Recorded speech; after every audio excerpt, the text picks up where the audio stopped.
Hello and welcome to the Oakland County Megacast. I'm Tyler Kieft alongside Ronnie Dahl in the studios of 89.3 Lakes FM and Civic Center TV.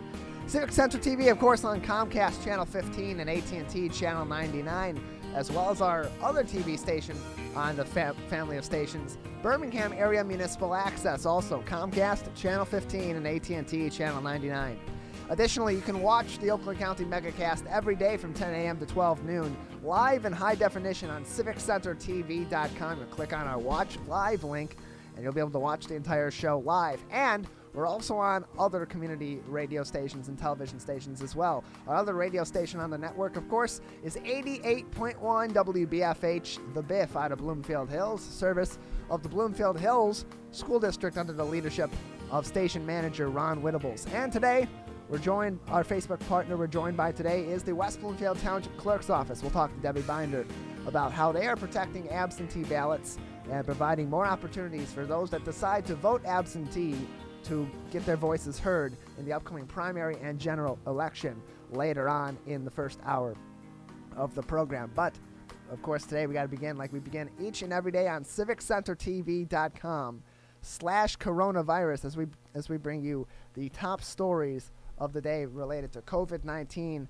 and other big news in Oakland County and in the state of Michigan as well. That's on civiccentertv.com/coronavirus. If you go to our main website, civiccentertv.com, there will be a link at the top of the page that says coronavirus, and that will bring you your top headlines each and every day of the week that we are doing this show, Monday through Friday from 10 a.m. to 12 noon. And today's top story, the League of Women Voters wants Michigan's Supreme Court to take up its case. The League of Women Voters is taking its case to the Supreme Court. The group is appealing a decision that requires absentee ballots to be received by local clerks by Election Day when the polls close. The League says voters should be able to have their ballots count if they are put in the mail by Election Day. Quote, the unconstitutional barriers to absentee voting in Michigan must be corrected immediately, said Christina Schlitt, president of the League of Women Voters of Michigan, in a statement. While the League is asking the Supreme Court to take on the case, there's no guarantee that it will be done. The League of Women Voters sued the state in March, arguing that absentee ballots should be allowed. In May, they sued the state, arguing that absentee ballots should be allowed to be received after Election Day as long as they are postmarked on or before the day of the election. And Ronnie, this is becoming a big issue for voters in the state of Michigan who are looking to vote absentee in this upcoming election, avoid going to the polls either in an abundance of caution or out of convenience after in 2018 the Proposal 3 was passed that allow no reason absentee voting and same-day voter registration, and this creating a little bit of a roadblock. And we'll talk to Debbie Binder today, and we have other clerks planned to be on the show this week to talk about this issue as well. Voters are looking for some certainty on when they can get their ballots into their local clerks in order to have their voices heard. Well, the good thing of all of this, the clerks do have other avenues for people to be able to get their ballots into them. And as we've seen here in West Bloomfield, they have those ballot boxes now that you can drop off your ballot, and it is secure and it is safe. So that is another option instead of relying on the U.S. Postal Service.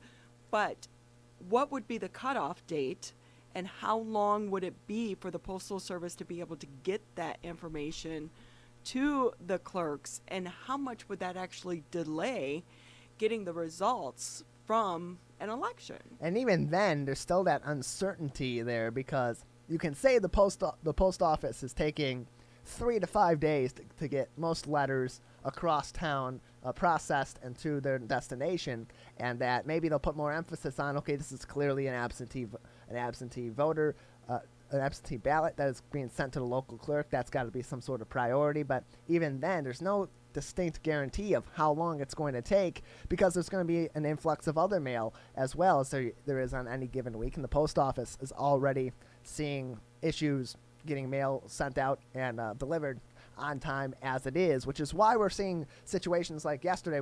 We spoke earlier this week to Oakland County Clerk and Register of Deeds Lisa Brown, who had said that her office is encouraging these mailboxes specifically for absentee voters, and is encouraging multiple ones per city in some cases or municipality in some cases to make sure that there's enough space and enough availability to make sure that they're able to collect these votes safely each and every day.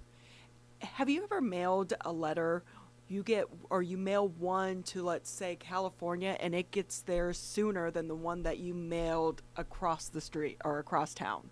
I haven't quite experienced that necessarily, but I am always a little concerned when I do send out mail that's not going to get there. I filed my taxes earlier on this year, well before the July 15th extended deadline, and even sending those out, I had the stamp on it. I had everything correct on it. I double-checked it multiple times to make sure. I even considered figured out a way to weigh that to make sure that I had the correct amount of postage on there. And even after I sent it all out with all those assurances in place, I was still nervous that maybe it doesn't get there.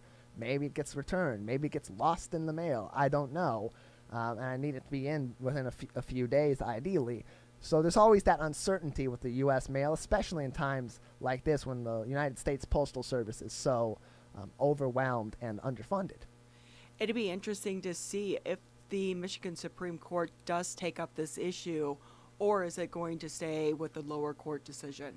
So we'll have to wait and see, and of course we'll continue to follow that because it impacts so many people here in the state of Michigan. And in a critical election year, that's going to be a continuing story, a developing story that's going to be very, very closely monitored, not only by us, but by the people of the state of Michigan as well. And according to that article, it does look like if it were to go to the Supreme Court, a decision likely wouldn't be made in terms of the due time for these absentee ballots for the August 4th primary, but in this case may still be in the cards for the November general election. Other top stories at civiccentertv.com/coronavirus. Half of Michigan's child care centers are still closed. Access to child care remains a crucial barrier to reopening the state economy following the coronavirus lockdown. But a recent survey from the Early Childhood Investment Corporation found that half of 2,917 of the 6,000 licensed facilities statewide are open. Even before the pandemic, access to quality child care was one of the main issues facing working Michigan families, said Dawn Bell, the CEO of the Lansing-based nonprofit that advocates on early childhood issues and conditions. There is no economic recovery without child care, which closes that quote. In April, Governor Gretchen Whitmer announced a $130 million investment to keep the state's child care network afloat and make it more accessible for Michigan families. However, many Michigan parents are unemployed or are working from home. The need for child care dropped considerably, forcing those businesses to close in that case. But with schools set to reopen in some capacity next month, and it's coming up in just a few weeks now, childcare is going to become even more critical as time ticks away and as the days get checked off going back to school, especially as parents continue to file back into their regular work and maybe even be going back to offices. Childcare is one of the top stresses for a family, not only finding reliable, good care, but also the expense and the cost. So you had a lot of the places closed down, but on top of that, they can only take half of the number of children that they used to be able to take before the pandemic. So their profit margin is even lower. And on top of that, so is it worth it for me to even be open? And I believe that they do give priority to first responders, the kids of first responders. So this is going to be a big issue going into the school year. If the schools do not reopen or they continue to do that hybrid, is there going to be enough childcare? We've seen questions arise in other communities in our Oakland County area that we cover on this show in past weeks and in the past months as they pondered what's going to happen when these children go back to school and the families have to adjust to that, especially if they have virtual days or they're all virtual. And some municipalities, like the city of Pontiac, have been organizations in the city of Pontiac, not the city specifically, to my knowledge, and the Pontiac School District have been figuring out ways and pondering ways to enable childcare to help with these students, making sure that they are doing their online coursework and are providing care to these children during the day, which takes the burden off of parents without them having to find what can often be expensive child care during the day while they're off at work trying to continue to make a living during these incredibly tough times financially for families all across the state of Michigan. So childcare going to be absolutely critical component of us returning our kids to school in the fall beginning next month. Other stories at civiccentertv.com/coronavirus. Governor Gretchen Whitmer and Dr. Anthony Fauci are among Michigan's most trusted sources on the coronavirus. Dr. Anthony Fauci and the governor are the biggest sources of coronavirus information for Michigan residents and also among the most trusted sources, according to a new survey released by the University of Michigan. The Federal Centers for Disease Control and Michigan Department of Health and Human Services are also ranked highly in both trust and overall sources of COVID-19 information, the survey had found. The survey was sponsored by the Center for Health and Research Transformation and the Department of Learning Health Sciences at the University of Michigan. About 1,000 Michigan residents were surveyed in late May.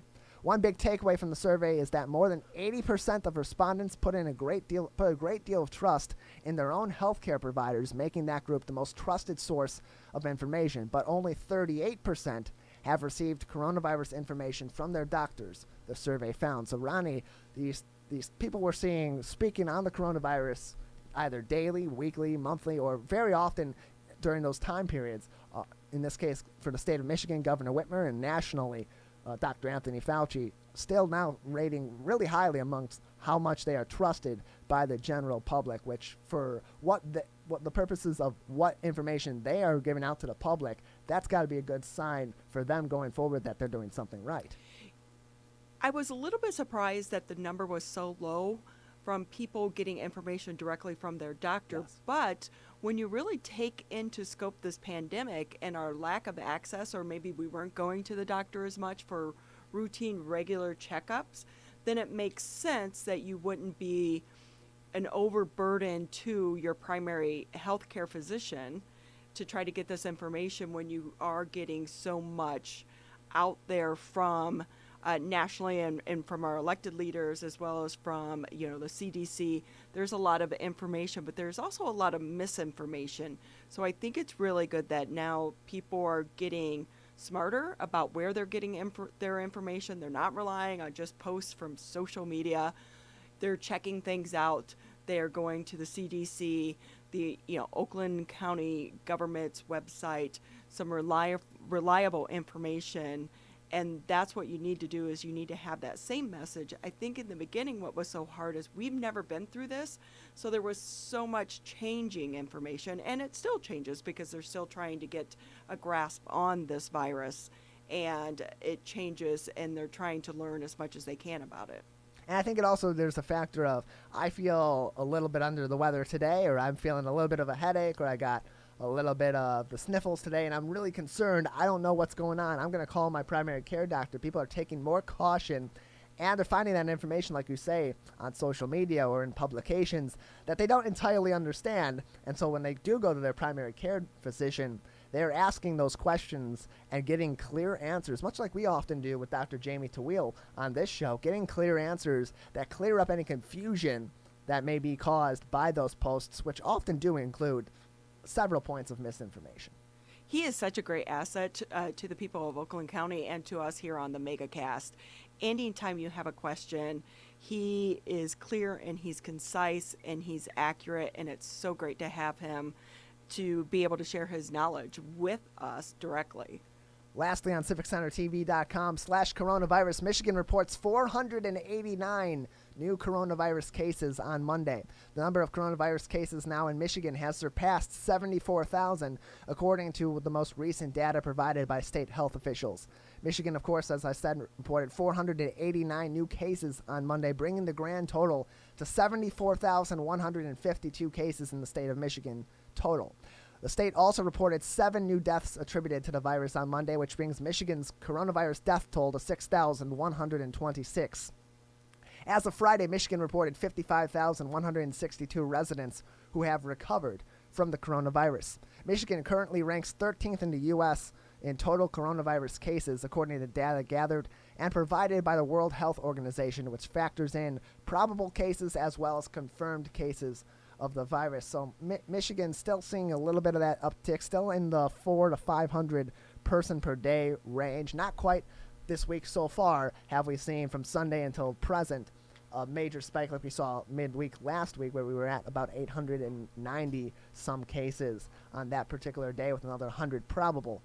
So looking a little bit better. Michigan still ranked 13th total in coronavirus cases in the United States, but it looks like our curve, while still somewhat trending upward, is beginning to level off a little bit here, Ronnie. At least we are nowhere near where we were in March and April.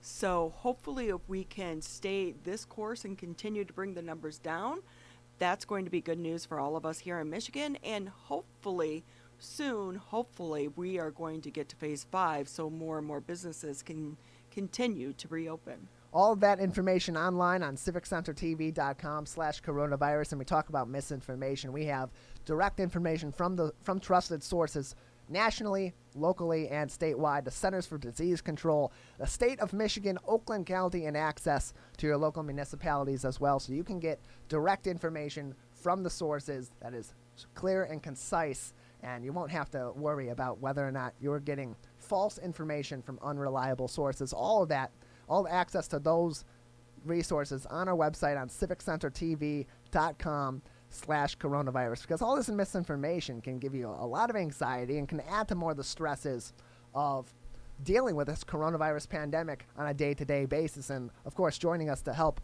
us through those different complications is Dr. Melanie Schwartz from Viewpoint Psychology and Wellness, our first guest today on the Oakland County Megacast. Dr. Schwartz, thank you for being with us again. Thank you for having me again. We appreciate having you on. How have you been since we last spoke? Doing pretty good. Busy with work, trying to enjoy summer and the warm weather. Oh yeah, we're all surviving it. It's gonna get a little bit hotter here in the next few days, but we'll be back down to some moderate temps pretty soon. So as the pandemic goes on, what are you noticing in terms of people's ability to overcome the stresses of everyday life? How are those stresses continuing to change, and how are people needing to continue to work through adjusting to those changes to avoid this anxiety becoming crippling? Right now, for a while, people's anxiety seemed to go down a bit, and now I'm noticing a trend up again. And the anxiety's changed, whereas before it was very focused on the virus and not knowing anything about it. And now it seems to be focused on the unknown of the fall and not knowing if the kids are going to school or if teachers have to go back to school, or if it's going to be, people like you guys were just talking about, planning for childcare and what that's going to look like, myself included. So there's a lot of anxiety related to that. And the more information we hear, the more anxiety people have. A lot of times we think information tends to help reduce our anxiety, but I think right now it's increasing our anxiety. So one of the best things to do right now is to limit how much you're reading or hearing about it, because the more we hear and we don't have any definitive answers, the more anxiety we have about it, because we're just thinking about it and not able to get away from it. And that's not healthy to focus on all the time. And Dr. Schwartz, on that note, thinking about returning kids to schools in the fall, it's easy to think about the anxieties that are there for parents. They're thinking through childcare. They're thinking through, how am I going to balance work and the kids' schooling again if I work from home and they're online schooling? How am I going to balance the kids' schooling and my working if I'm going into the office and they need to be at home and I'm not, and there's no one there to supervise them, or I need to take them to another location? But we don't often think about the other side of the coin, where the kids are also experiencing some stress of this too. Their lives have completely been changed by this pandemic. The dynamics of their schooling and their social lives have certainly been changed. What sort of changes are we seeing in the mental health of our children as a result of this pandemic? And what are some ways that parents, that teachers, that families and friends can work to help these kids through those anxieties that are being brought upon us by the pandemic? Well, I think what's interesting, my clients, to be honest, don't seem to be having a lot of anxiety about it, which, as far as the children, adolescents go, which I'm very surprised about, because it is their future that we're focused on. But they actually seem to be very flexible and willing to go with the flow and not too anxious about it. They were much more anxious about it in the spring than they are right now. I don't know if they still think it's still over a month away. So maybe they're focused on the fact that they don't have to think about it right now. But they seem to be fairly at least the clients that I've been working with, calm about, okay, well, either I go back to school or I don't, we'll make it work, whatever it is. But I think one of the things that that is happening with the kids is that they hear the parents talking about it and they're hearing the parents' anxiety.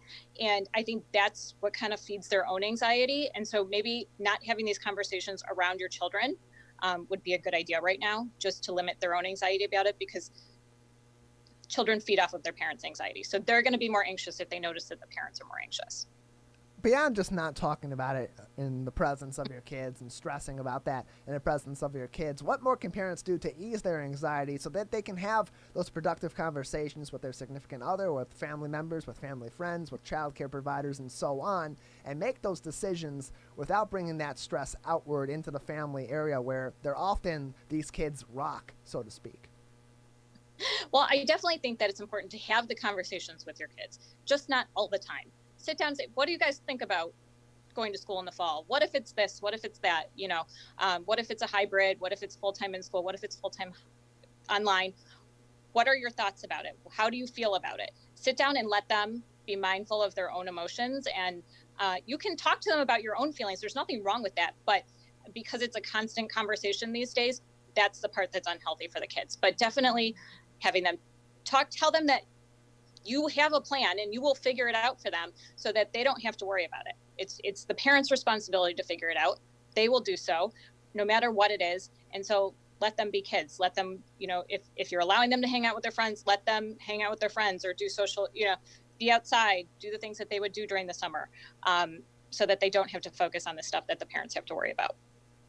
Dr. Melanie Schwartz with us on the Oakland County Megacast. She's a psychologist with Viewpoint Psychology and Wellness. And Dr. Schwartz, during this pandemic, and we've talked with about this with a substance abuse expert, another counselor that's a specific expert on this topic, but we've seen substance abuse issues on the rise as a result of the pandemic. What are some of the reasons for this increases, and is it the downtime, is it the financial struggles and other struggles that have resulted of the pandemic? Are there any specific risk factors that make substance abuse more likely to happen in one person's life versus the others during this pandemic, or is it kind of just a result of all the mounting issues piling onto somebody?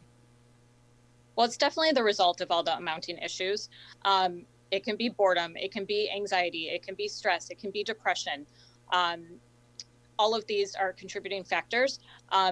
Something that's going to make one person more susceptible to becoming an issue versus another person is genetics.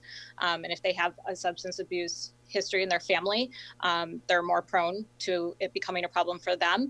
But it's something to be mindful of regardless. If you notice that you're drinking more or you're using other substances more, it's something to be aware of, and be aware that it can happen to anyone. Anyone is not free of it becoming a problem for them. So just being very mindful of that.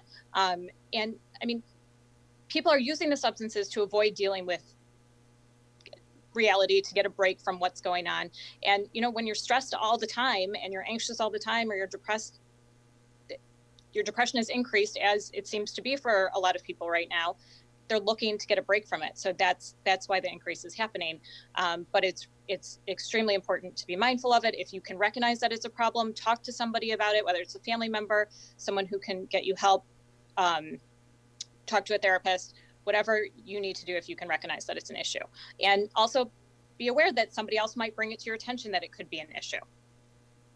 Dr. Melanie Schwartz with us, Viewpoint Psychology and Wellness on the Oakland County Megacast. So in these cases, I would imagine that it's easy for somebody to utilize these different factors as a means of either escapism momentarily or just a stress relief, and then at some point maybe it becomes more reliant. At what point should somebody be in the mindset of I need to take a step back here, I'm becoming a little bit dependent on that? What can they do to mindfully recognize that dependence and then go seek help to make sure that substance use doesn't become substance abuse down the line?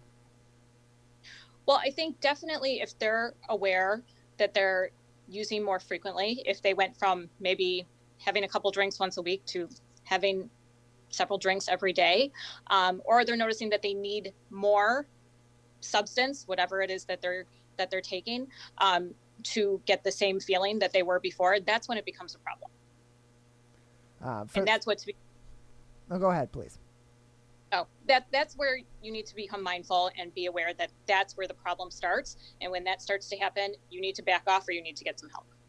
Especially in the times that we're in right now, Dr. Schwartz, it seems that people would be a lot of people are apprehensive to seek help when they need it, seek psychological help, especially when they need it. What can be done to overcome this kind of stigma within yourself and take that first step, or to overcome the stigma from a loved one's perspective, from a friend's perspective, a coworker's perspective, to not necessarily, I don't want to say push someone, but to encourage someone to seek the help that they need?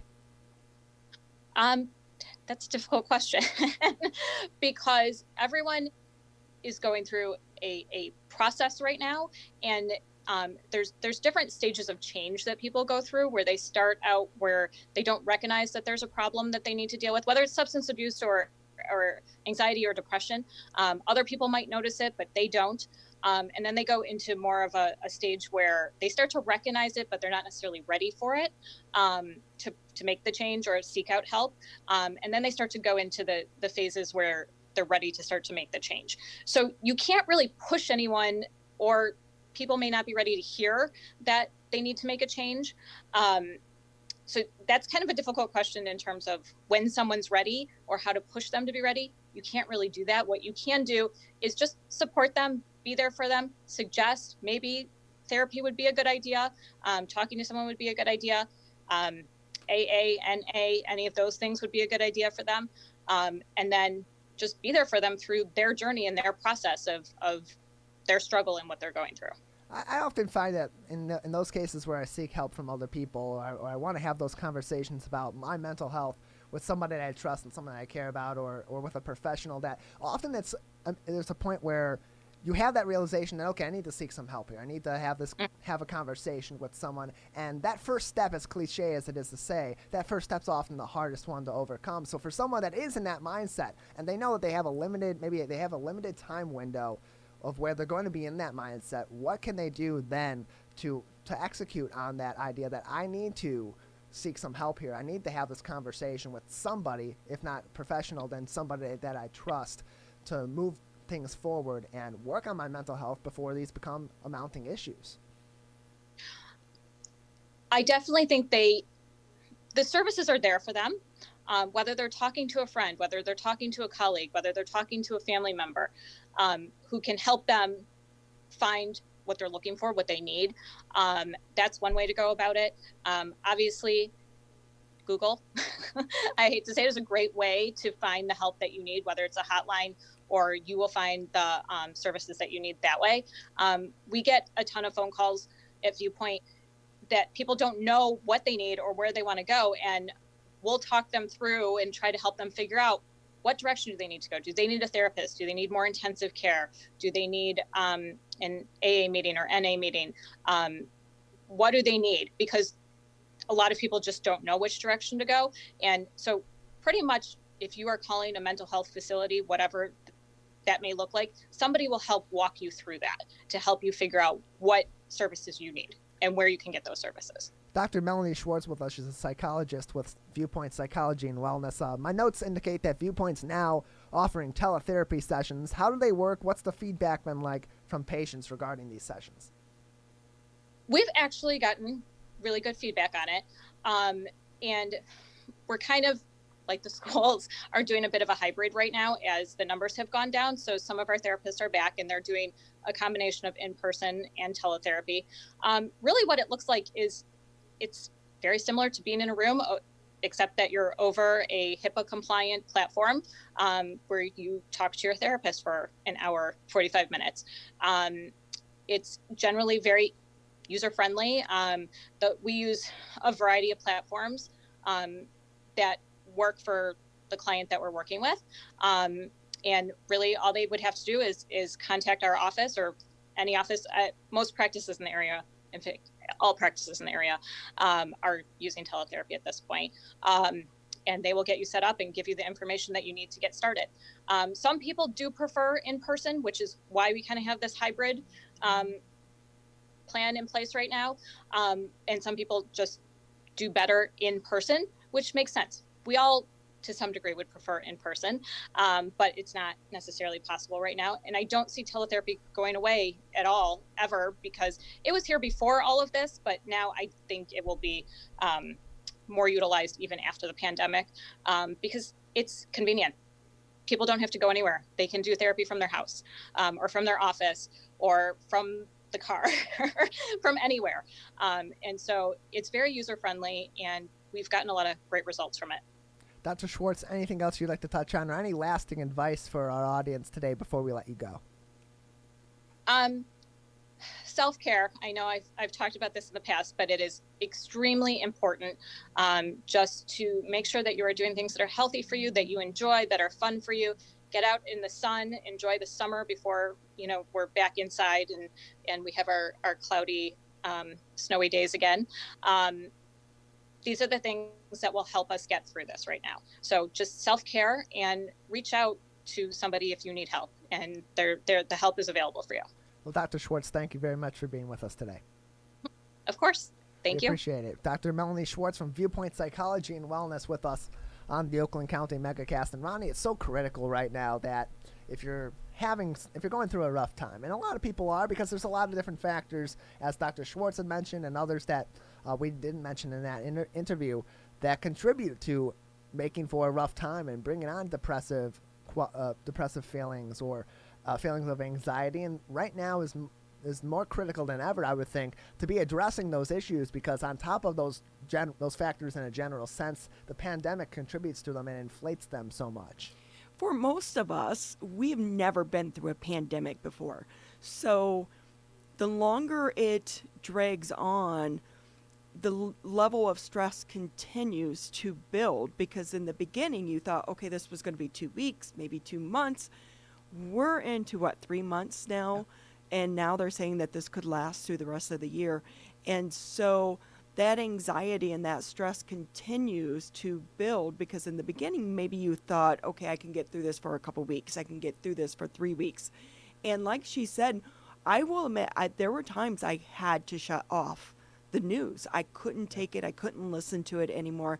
I had to find a way to escape, like by reading a book, or like she said, going out for a walk in nature. Just take time to unwind and unconnect from the stressful world that we are living in, because those moments are going to recharge you to get you through that next step, so that you don't get to the level that you need professional help.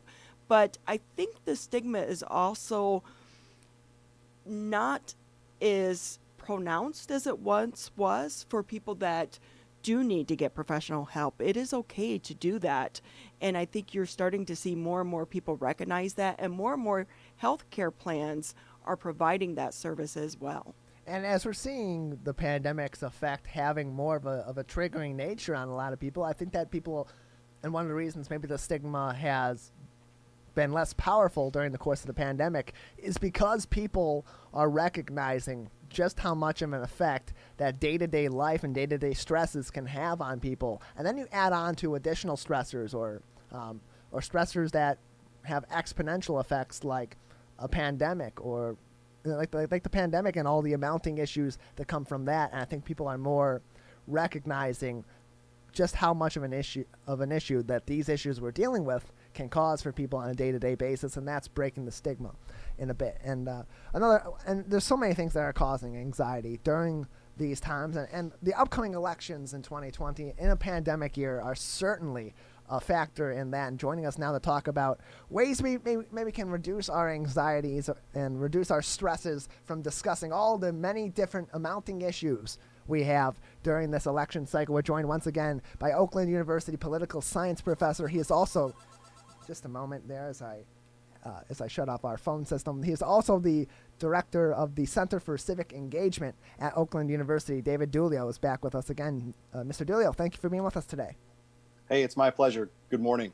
We appreciate having you on. So we've talked previously about the Center for Civic Engagement, and right now as we're approaching the primaries where people are choosing one candidate versus another, should I go further to the left or should I go more moderate left? Should I go further to the right or more moderate on the right? Should I find someone that's maybe a third party candidate that better supports what I believe in. People are looking for a middle ground right now, as we're so polarized, as we've spoken ad nauseum about in our political climate. The Center for Civic Engagement, explain to us once again what that is all about and how that is hoping to contribute to a more productive discourse as we're heading into the primaries, and then in November heading into a general election season where critical decisions have to be made for the future of our country and our municipalities. Sure. Thanks for the opportunity. The Center for Civic Engagement, what we want to do, one of our goals anyway, is for Oakland University to become known as a convener of conversations about issues of public importance.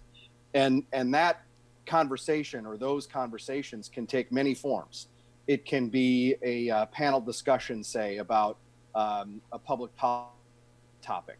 And we've done several of those in the past, where you gather different perspectives on that particular issue and bring those to light in a public forum for both campus members and members of the surrounding community to hear about those different sides of the issue.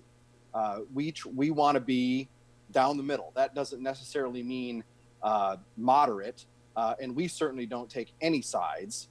We want to be the place where those conversations can happen. They might also happen in debate between candidates for elective office. Oakland University has done that times in the past. So what we want to do is be that place where people can come together and have a civil, respectful, deliberative, and productive conversation about issues of public importance. And what we try to do that and set the tone with some tenets of civic engagement and productive dialogue that we've developed over the few years of our existence. And it really helps set the table and set the tone for those to take place. And you'll see some of that from us in the next, we operate on the academic calendar. So from September through probably April of 2021, we'll have a series of events and activities that both members of our campus community, but also open to the public, can participate in.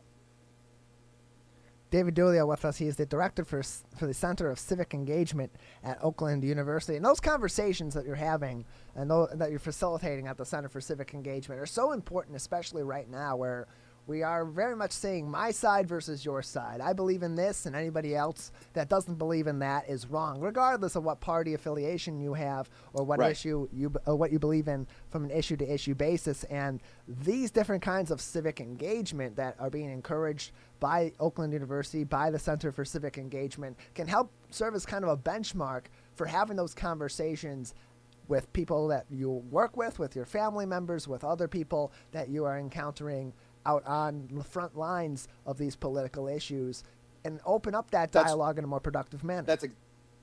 That's exactly right. And I think, look, our nation has been divided and polarized before. Has it ever been this bad? It's hard to make an objective statement about that without data or when you're in it like we are right now. But we have been divided and polarized previously. And one of the differences, I think, is the ratcheting up of the vitriol about the other person, right? The person that you disagree with. I think back in the past, and one example comes to mind, that when Ronald Reagan was president and a gentleman by the name of Tip O'Neill was Speaker of the House, they would battle all day. And they would go back and forth about differences of policy, but then they would have a drink together, and that doesn't happen anymore in our nation's capital. I bet it doesn't happen in Lansing.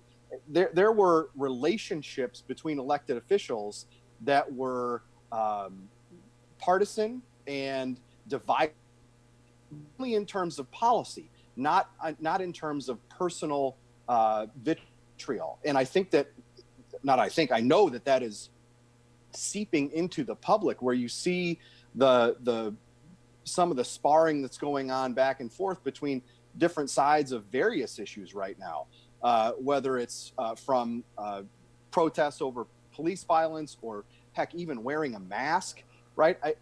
There are there are differences of opinion, but what I would really like to see more people figure out is that just because somebody disagrees with you doesn't mean that they are an evil person, right? We can have differences of opinion without taking it out on somebody personal. So, David, in that case, how do we start those conversations? How do we spark that productive conversation in either day-to-day political discourse outside of the Center for Civic Engagement, where these conversations are being set up to be productive and are being facilitated to be productive? How do we, just individual to individual, group to group, spark these similar kinds of conversations so that we can have a productive political discourse and maybe find some common ground or find some solutions that serve the beliefs of both sides? One of our tenets of civic engagement in public discourse is, and productive dialogue, I should say, is look for areas where we agree, not just disagree. So if you can start from a point of, hey, we both agree about this aspect of this problem, and then work from there rather than I'm over here and you're over there on two very, very different sides, that I think can help a lot. And I think you're going to see, it'll be very interesting to see how this plays out, or maybe a test case in the next week or so as the Congress deliberates another round of pandemic relief funds. The House Democrats are clearly on one side and the Senate Republicans another. Yet, within those competing proposals, there's overlap, right? But what are we going to hear? We're going to hear about the differences, not starting from a point of common ground. And I think if we started there, rather than if we started with where we agree, not disagree, we'd get more and better public policy. So Conversations for that matter. Absolutely. And in our current political discourse, where do you see that point going, where we start these conversations all the time? We have plenty of issues where people agree on this, that, and the other. I mean, even the mask issue now, we're seeing both sides who are saying, okay, yep, we should be wearing masks. It's for the better of the public. Let's all just agree on that. It's a public health issue. We're going to agree on that. But then you're going to see coming up any time now, there's going to be a split in that issue again at some point. Where these conversations often go wrong to the point where maybe they start on common ground or they start in a productive manner, and then all of a sudden they take a shift and they're no longer productive political conversations. They're just polarizing one side versus the other with vitriol in between. That's right. Yeah, you're right. And a lot of it stems from, I mean, this is a trite answer, right? But it's politics. And, you know, as you've mentioned, right, there's an election coming up, and that's going to be the focus of a lot of partisans and activists, right? It's going to be how do we win in November? And that's a natural thing. Partisans, political parties, interest groups, certainly candidates for office, they wouldn't be in it unless they wanted to try and win control of government, right? And that's not an argument about somebody being power hungry. That's not it at all. But somebody wants to get into government and be part of, say, Congress or the state legislature, so that they can pursue a vision of public policy that they want to see the government take. And so before you can do that, you've got to win, right? And where we can get into some of the messiness during campaigns is the arguments that you make to the public, to potential voters, in order to do that, right? And that's where we'll see it, I think, just ratchet up even more. David Dulio with us. He's a political science professor at Oakland University and the director for their Center for Civic Engagement. So in that case, you're putting strategy versus policy in many cases in these elections, and you're focusing more during the election on strategy and then afterward more on policy. But that can maybe create some murky ground, because if you're campaigning from a strategic standpoint, that's what people see of you. That's what people learn of you. They learn that you are fixing the damn roads, not necessarily anything else in between, and they feel like that's going to be your focus. So how do you merge strategy politically with policy making after the fact, whether you are elected or you're an activist after the fact and you maybe lose the election? How do you merge those two factors together and still be able to have those productive conversations and move towards some actual change? Sure. I think I'd make several points about that. One, I think that when a candidate is campaigning, he or she is making statements about what they want to do when elected. And those statements, you might call them campaign promises. And this goes for the President of the United States all the way down to sheriff, right? I mean, or some kind of local office. Elect me and I'll do this. One of the problems with that is sometimes candidates for office get carried away with what they actually do. Anybody who's running for a legislative office can't fix an issue by themselves. They need all sorts of things to go right. They need all sorts of other people to agree with them to move that policy down the road. And I don't want to pick on the governor here, but she said, I'll fix the damn roads. Well, turns out she can't do that by herself, right? And she found that out, which was kind of surprising because she came from the legislature. She knows she would need the legislature. But part of that, we get into that partisan vitriol, right? Where instead of looking to find a way to fix the roads, there's sniping back and forth. And that's just not productive. It's political, but it's not productive. So another thing that I know that the Center for Civic Engagement is working really hard on right now is engaging the voting public and getting them involved, not only in taking information about the candidates, about the issues so they can be informed voters, but getting them out to the polls and getting them to vote all together, because we often see that people are very politically active during the primary season, during the general season, as they head into the elections, but then some of those people end up not voting despite maybe being registered or maybe being eligible to register. So on that note, why do you believe, or why from a theoretical standpoint, do people get so involved but then not end up being those that go to the polls or submit an absentee voter ballot on the day of the election? Sure. There's all sorts of reasons why people don't participate. And it ranges from running out of time to being out of town to losing interest or being just turned off by the choices that might be available. And, whether or not those are good reasons, I don't judge that, right? Everybody's got to make their own decision for what works best for them. What we want to do at the Center for Civic Engagement at Oakland University is, we want to provide the resources that people need so that they can become an active participant in their democracy, should they choose to be. I am not at all a fan of pushing people to participate. If somebody doesn't want to participate, that's their choice, right? But what we want to do is offer resources, activities, opportunities for people to be an active participant. And that runs the gamut from information about how to get yourself registered to vote, how to request an absentee ballot, reminders about what you need to take to the polls if you want to do that, all the way down to the conversations that we were talking about before. If you are actively engaged in a respectful, civil, deliberative conversation, that's participation in your democracy, and that's terrific, right? And maybe that spirals into some other activities, right? Where maybe somebody gets inspired to run for office themselves. That would be terrific. David Dulio with us. He's a political science professor at Oakland University and the director for their Center for Civic Engagement. And on that note, during this election cycle, especially in the state of Michigan, we're seeing right now one of our big stories today was the League of Women Voters continuing their lawsuit against the state in regards to the absentee ballot submission deadlines. The state, the courts had ruled that the absentee ballots would not be counted unless they are into their local clerks by the time that polls close on election day. We've seen in other primaries in other states that long lines or polls closing and not letting people in after the time the polls close, despite them already being in line, and some calls for, and some people are calling this voter suppression.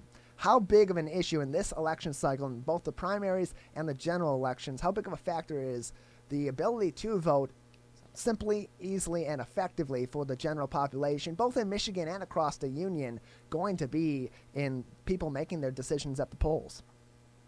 Well, I think you'll see different issues pop up in different states, right? We can't forget that our election system is very, very decentralized in our nation. It is not a federal responsibility to conduct elections, right? That responsibility falls to the states. And in some states, it's more centralized than in others. And in Michigan, it is even more decentralized down to the county and city clerk level, right? Where local jurisdictions are responsible for a great deal of those kinds of a great deal of election administration issues. This one is not of that nature, but it'll continue to play out in the courts, and it's one of those thorny issues that it gets to our point before, right? That it's going to be two sides, and if you disagree with somebody, that other person is all of a sudden the devil, right? And that's not fair, right? That I in my humble opinion. David Dulio with us from the Center for Civic Engagement at Oakland University. So as we approach these elections, the primaries especially, where there's so much information, there's so many different candidates, and then the general election where it's more centralized and it's a little more simplified as much as you can simplify decisions in an election.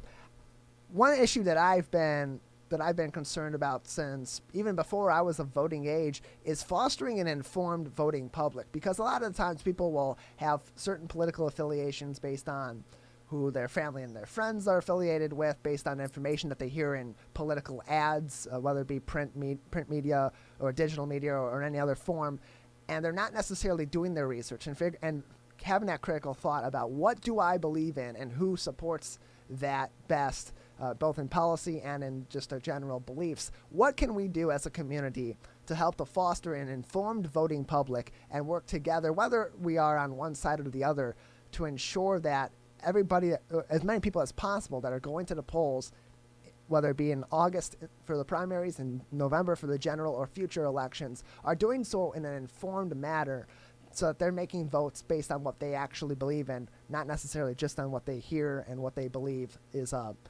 most opportune. Sure, I think it falls down to individual responsibility, right? I mean, especially in the times that we've been talking about that are polarized and hyper partisan. And your point about information out there is a really good one. We have never had access to as much information about politics and elections as we do today, from almost countless sources that are out there. And then you've got to figure out what is a good source, and that can be difficult sometimes because there are biases in different sources. There's no question about it. And what the individual has to do is sift through that. And that can be tough, to discern quality information, reliable information from the other, separate the wheat from the chaff, if you will. And that's where it takes time, and it takes effort, and it takes some stick-to-itiveness, right? Where you really got to do that stuff. My advice to folks that I talk about this question with is to read multiple sources, watch multiple newscasts, right? And try to figure out where the particular angle is of that individual source, right? And then triangulate, find out the truth is in the middle somewhere. And I think we also have to do a good job of breaking out of our own bubble. And because in today's media environment, we can easily find news sources and reporting that confirms what we already think, that feels comfortable to us, that doesn't challenge our own established beliefs. And I think that just reading about what, say, the other side thinks about an issue is a good thing to do. So if you're a conservative, right, you might read National Review or watch Fox News. Well, you know what? Read The Nation. Read some other left-leaning source. Find out what they're talking about. And at the same time, if all you do is read The Nation or if all you do is read the New York Times, check out what the conservatives are saying at National Review. Go to the list, right, and see what they're saying. It can help you break out of your own bubble, and I think that's helpful. For voters who are considering becoming more informed and putting more effort into making their decisions in these upcoming elections, where do they start? Because I often start with candidate to candidate. If I'm voting on an issue and I'm voting on a certain position, whether I support the incumbent or I support somebody just on a base level that maybe is a challenger in this case, I like to start at the candidate's information specifically, whether I support Johnny Hostman or Billy Broadcast who's coming in trying to take him out. I often start there. Is that a good point to start for people, or where should people start on this information as they're gathering their thoughts, they're gathering this information, and they're coming to a point to make their decision in these elections? Sure. I think starting with the candidates is a good idea because it's as unfiltered as it's going to be. Now, are they putting their best foot forward? Are they putting their are they putting out only things that are positive about them? Absolutely, right? But anytime it gets filtered through another, or anytime that information about a candidate goes through another source, it's filtered, right? And it may be edited, or it may be some things are highlighted over others. So I think starting with the candidate's own words is a good idea. That's a little different when we get to television ads and radio ads and direct mail, right? Because what the candidate is trying to do is, again, put their best foot forward. And oftentimes when we talk about so-called negative ads, which is a whole other conversation, but with negative ads, they're trying to point out things that aren't so great about their opponent. And just because, and of course the opponents don't like that, but that's okay, right? Just because something is negative doesn't mean that it's bad. And in fact, because we would want to know, right, if you're a challenger candidate running against an incumbent, it's your duty to tell the voters how that candidate voted on issues. If they voted against their constituency, we ought to know about that. That would, of course, be deemed negative. But, so voters shouldn't be, I don't think, afraid of negativity, so to speak. They should, as long as that quote unquote negative information is truthful, in context, and out there in the public domain. That's not a bad thing for voters to hear about. David Dulio, the director of the Center for Civic Engagement and political science professor at Oakland University. Any lasting advice for our voters as we're approaching August 4th, as they're starting to maybe gather their thoughts for this upcoming election, and as they're engaging in political discourse with people all throughout their lives right now heading into this election season? Sure. I guess I would simply tell your audience to hunker down, because look out for the onslaught of political ads between now and November, because Michigan's a big state. It's a crucial state for the White House, for the control of the U.S. Senate. And there are hundreds and hundreds of local races that are going to really impact people, frankly, on a daily basis, much more so than what happens at the top of the ticket. But Michigan is going to be a state in a bunch of different races that are really hard fought, and we're about to see a bunch of TV ads starting here in Michigan. Yeah, we are definitely going to see an onslaught coming up. Professor Dulio, thank you very much for being with us today. My pleasure. We appreciate it. David Dulio, political science professor at Oakland University. He's also their director for civic engagement, for the Center for Civic Engagement at Oakland University. And really interesting always to get his thoughts on our current political discourse. And it's really interesting, what I find to be the most interesting point we always get from points we get from David Dulio is how we can navigate that, because there's so much information out there. There's so much political discourse out there on social media and day-to-day life. It seems to be bleeding into everything we're talking about nowadays, especially with the coronavirus pandemic ongoing. And I think the most important thing for us, the most important first step for each voter to take is understanding how to navigate that, because there is so much, and you're still an individual. You're not your political affiliation. You're not your belief on one issue versus the other. You are the voter who is deciding on these candidates, deciding on these issues, and you need to be able to have your opinion, support your opinion, but also challenge your opinion as well, especially in times as polarized as today, Ronnie. One of the good things about technology is you can now go online and get a copy of your sample ballot before you even walk into the polls or cast your ballot, so that you know exactly who is on there, the issues that are on there, so that you can take that and take time to do your research. I will say I find it pretty easy to get information on the individual candidates. The areas that I tend to struggle comes to judges or maybe people that are on our Board of Regents, and those positions I think sometimes we don't do a lot of homework and we don't do a lot of research, but those positions are sometimes just as important as some of the other ones as well.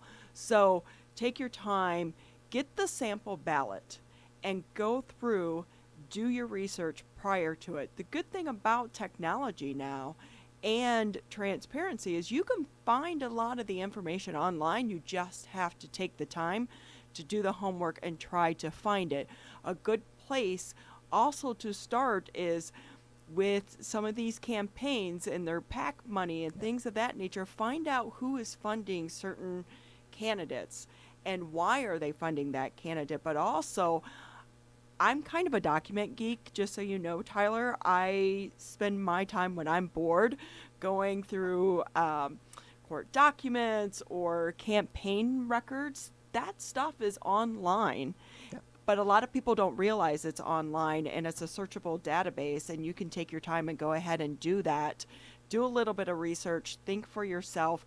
I know sometimes I'm an independent, but my husband or other people will say, well, if you don't vote straight party, then you're kind of, your vote doesn't count as much because you're not doing one political party versus the other. But we all vote differently. I will say the one thing you don't want to do is go in and say, hey, I'm voting for that person because it's a woman, or I'm voting for that person because it's Irish, or this person or that person. And while we all want to kind of laugh at that, a lot of people do that, and that's how they vote. So take the time, do your research, and make sure you do it not just for the bigger positions, but also for your local positions as well. And there's so much information out there, and nonpartisan information that gives you a direct look at these candidates and their opinions on various issues and various topics and their goals for if and when they are elected or re-elected to these positions. Among those resources are non-political organizations such as the League of Women Voters. They have a lot of candidate forums during the primaries and before the general elections that allow you to get to know your candidates better. We are broadcasting several of them right now for our 4 communities that we cover in West Bloomfield, Orchard Lake, Keego Harbor, and Sylvan Lake. A little inside baseball. That's getting a few more of those ready for broadcast is my pet project for this afternoon, and we'll continue to help make sure that you have access to these candidates as the election comes up. You are watching and listening to the Oakland County Megacast on a family of TV and radio stations on Birmingham Area Municipal Access and on Civic Center TV on Comcast Channel 15 and AT&T Channel 99. In addition, you are listening to us on 89.3 WBLD Orchard Lake, West Bloomfield, Keego Harbor, Sylvan Lake, and 88.1 WBFH Bloomfield Hills. Ronnie and I will return after this quick break. You are watching and listening to the Oakland County Megacast. Michigan, the coronavirus pandemic has put us all to the test. And now, it's time to put COVID-19 to the test. As we move forward, testing will be critical. We encourage anyone who has reason to get tested to do so, those with symptoms and those without. If you are leaving home and going back to work, get tested. If you think you may have COVID-19 or you've been exposed recently through family, friends, or coworkers, get tested. Our test locator tool can help you find the right testing site that fits your needs. Even if you're looking for easy access with no cost, no prescription, and no appointment necessary, we've got you covered. Help Michigan move forward, not backward. To find a testing site or learn more, visit michigan.gov/coronavirus test.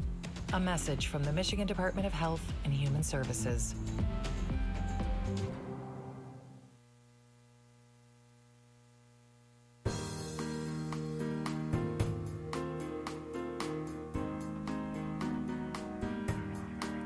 Welcome back to the Oakland County Megacast. I'm Tyler Keefe alongside Ronnie Dahl in the studios of 89.3 Lakes FM and Civic Center TV. As always, we're also on Birmingham Area Municipal Access and on 88.1 WBFH, The Biff. And today, as always, we're joined by a Facebook partner. Today, our Facebook partner is the West Bloomfield Township Clerk's Office, and we are pleased to be joined now by our next guest kicking off the second hour of the program, West Bloomfield Township Clerk Debbie Binder.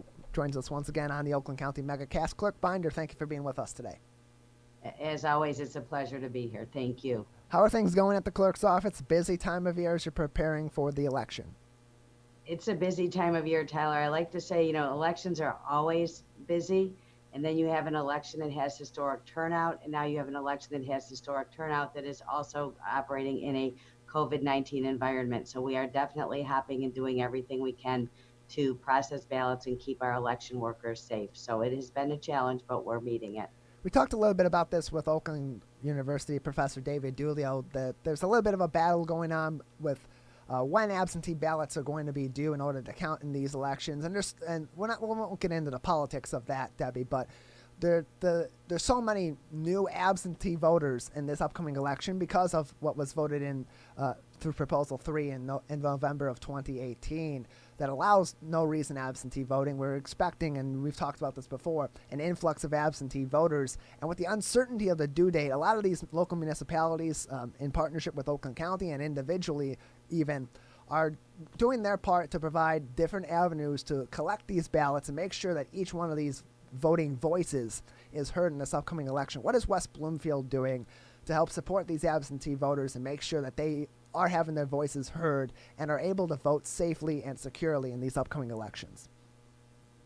Tyler, it's important to remember that when that was passed in 2018, it was with overwhelming support of the voters, and it is a protected right now for voters to vote by absentee ballot, undeniably. We have people who've changed their habits to start with to vote absentee, and right now, on top of the increase that we had from just voter habits changing, we have people who are changing their habits because of COVID-19. So there is a huge surge. Give you an idea what we're talking about numbers-wise. In 2018 gubernatorial general, we had 14,000 absentee ballots sent out as of election day. Right now, we're at 19,200 with 2 weeks to go. So we know we're going to see historic numbers going out and coming in. But again, I always like to remind people, beyond the partisan, it was overwhelmingly approved by the voters, and it is people's right now to vote by absentee.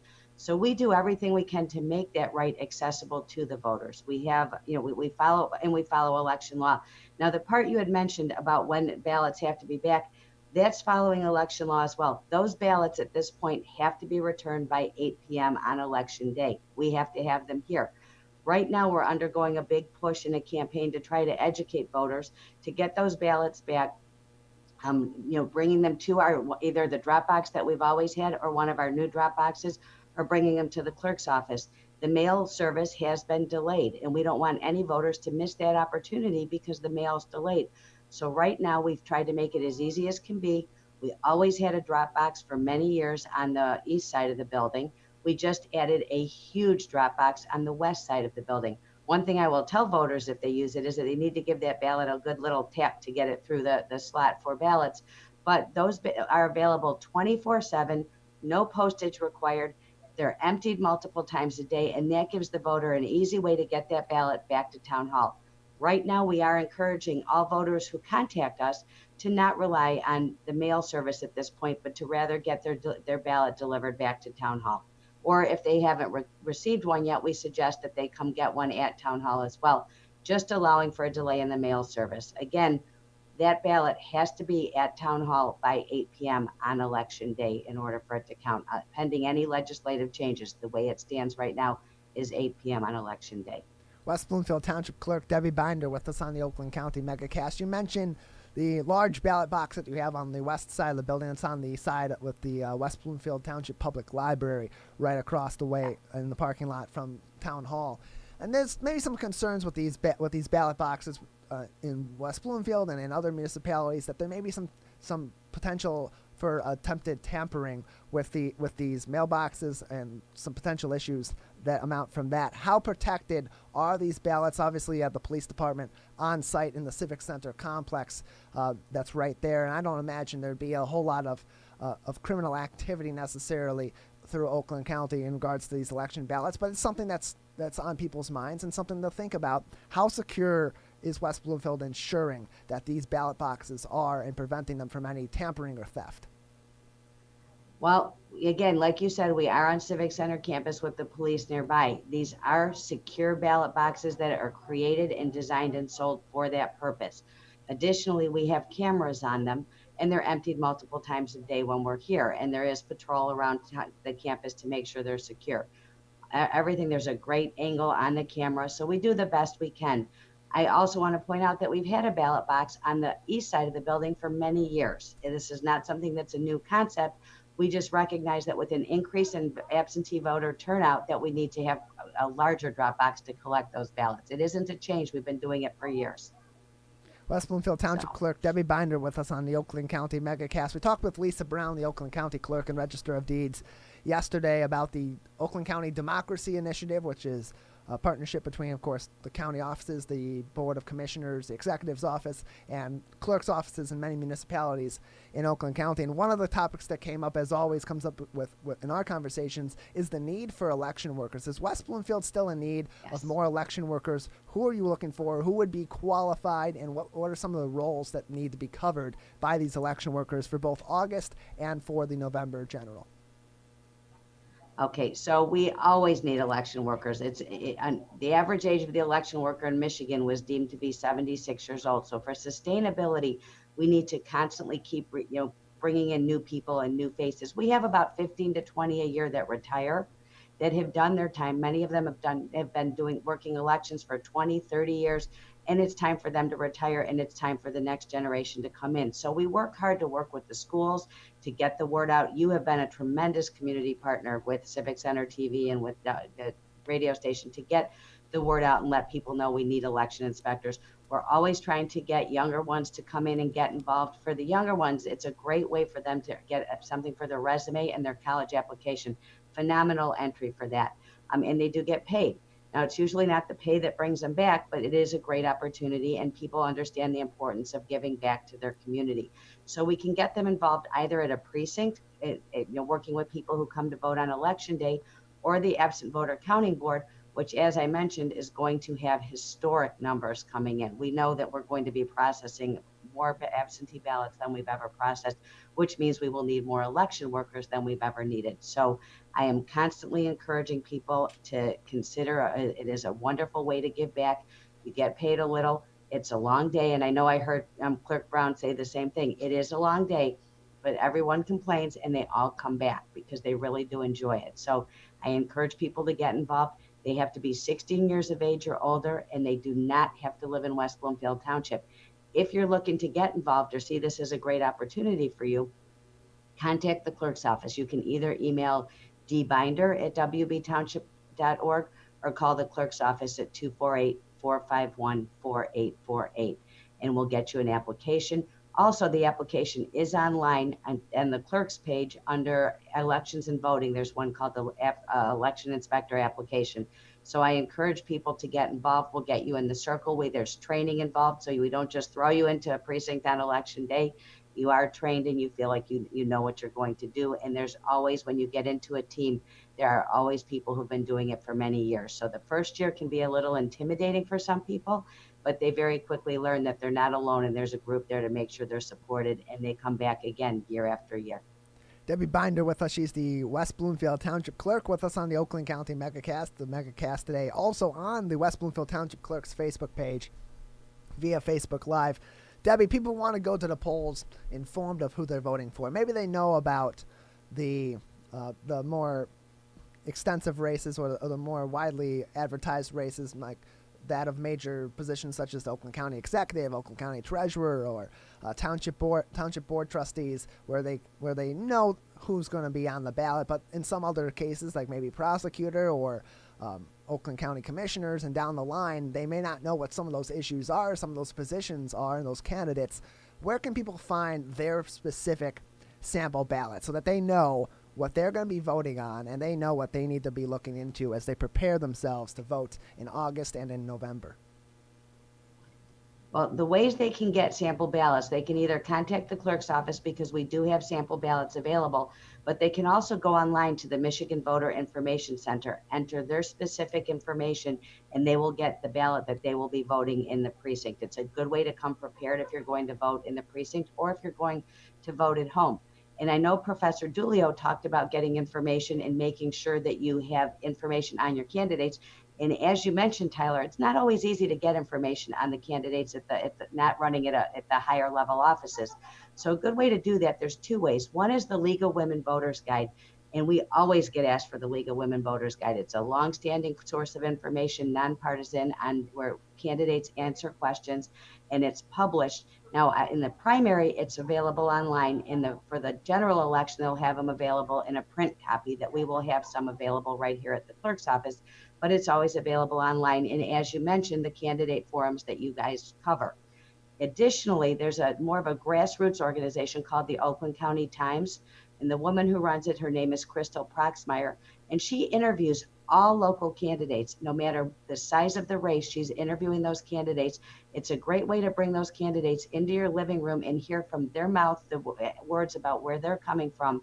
And that's the best way to choose your candidate. You can share ideas, share word of mouth, and look for important endorsements that are important to you. But it also helps to hear from them themselves. And those two methods, the League of Women Voters Guide and the Oakland County Times website, are good ways to bring those candidates into your living room and get to know them and where their stance is and where they're coming from. Clerk Binder, any more important information that we should know, our audience should know before we let you go today? Yes, I do. I have two things I want to remind voters. This being a primary, you can only vote one side of the ballot, meaning you have to vote all on the Democratic side or all on the Republican side in the partisan section. The nonpartisan section will be your proposals and your judicial races, and those are different. If you vote cross ballot in the partisan section, it does void your partisan section. So please be careful. Stay in one column. It's either all Democrat, all Republican, or we'll say it in reverse also, all Republican, all Democrat. But you do have to stay on one side of the ballot. Again, if you do void your ballot, it won't negate your nonpartisan section. It will only negate the partisan section. And if you make a mistake and you need to change that, we can spoil the ballot you were issued and issue you a new one right here at Town Hall. The second thing I just want to make sure I remind voters, please think of coming to Town Hall now and returning your ballot to Town Hall, just because we are seeing a significant delay in the mail. So those, I would say, Tyler, are the two important messages to get out with this primary. And I really appreciate your giving me the opportunity to share that message with voters. We appreciate it. Thank you for being on with us today. Clerk Debbie Binder from West Bloomfield Township with us on the Oakland County Megacast. We'll take a quick break. We'll go through today's top headlines, and we'll talk about more important topics on today's edition of the Oakland County Megacast on our family of TV and radio stations right after this break. Michigan, we still need to stay careful because we don't want to go backwards, back to where we started. So keep standing 6 feet apart, keep wearing a mask in public, and if you have symptoms, talk to a healthcare provider about getting tested. To move forward, let's all do our part. So stay careful. Michigan.gov/coronavirus. Michigan, we're calling on you to save lives. Don't ignore it. Don't let it go to voicemail. It's urgent. In fact, it's critical. Because if you've been in close contact with someone who tests positive for COVID-19, you may have been exposed to the virus. And you could get a call from My COVID Help or your local health department. So please answer the call to learn how to protect yourself, your family, and friends. We're calling on you to stop the spread of COVID-19, to make it safe to reopen businesses and help Michigan move forward. So if you get a call from My COVID Help or your local health department, you may have been exposed to someone with COVID-19. To protect us all, answer the call. Learn more at michigan.gov/contain-COVID. A message from the Michigan Department of Health and Human Services.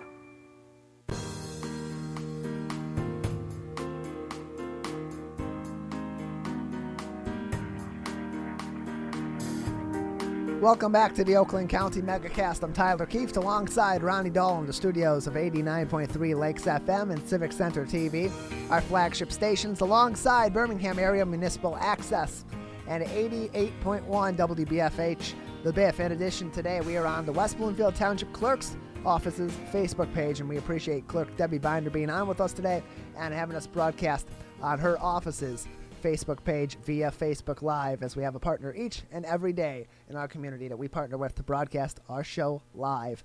Monday through Friday, 10 a.m. to 12 noon on our family of TV, radio, and other media outlets. Making our top headlines today, we'll go through just a couple of them.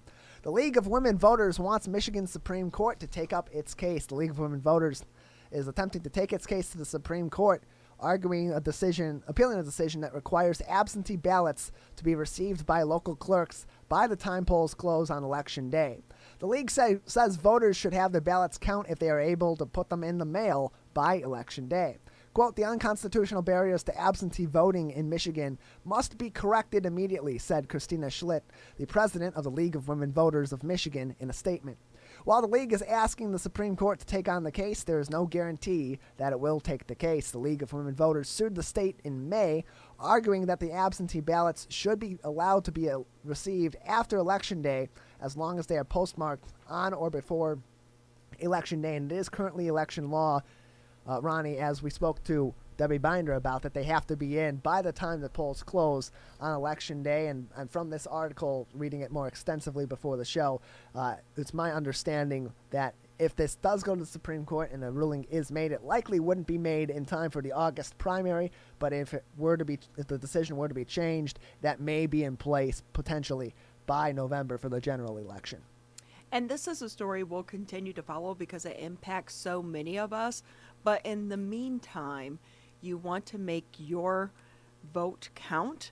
So go ahead and either head to the polling place on August 4th, or make sure you pick up your ballot. And you can even go to your clerk's office, your township office, grab that ballot right there, fill it out, and drop it in the box on your way out. It is as quick and as easy as that.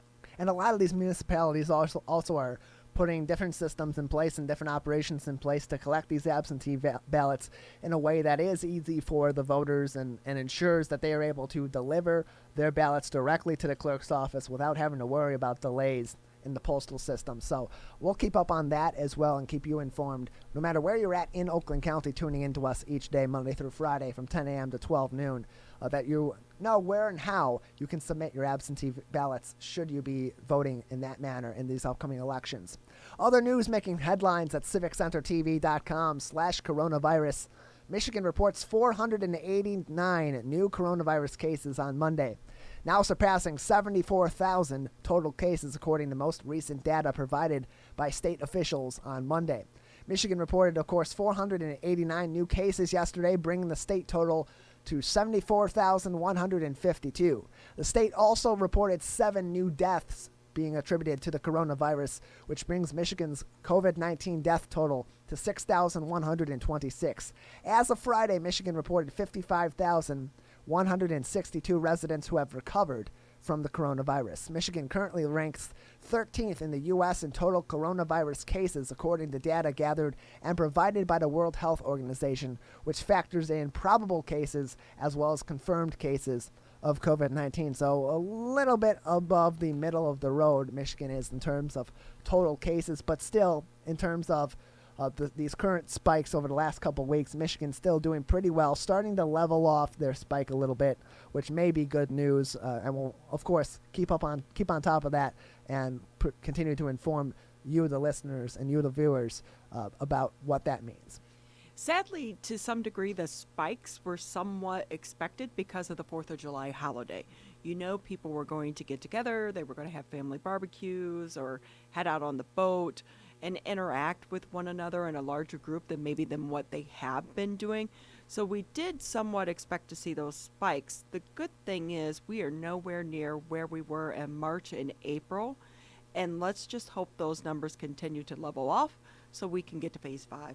Absolutely, Ronnie. Those stories and more on civiccentertv.com/coronavirus, as we'll keep you updated on the new case numbers and deaths and hospitalizations each and every day, as that continues to be a major factor impacting where the state's Michigan Safe Start plan goes going forward, whether or not we'll move into phase 5 in the coming weeks, remain in phase 4, or dial back to previous phases, which also are going to impact our local school districts. And joining us now is our next guest, Superintendent of Avondale School District. It is Dr. James Schwartz with us on the Oakland County Megacast. Dr. Schwartz, thank you for being with us again.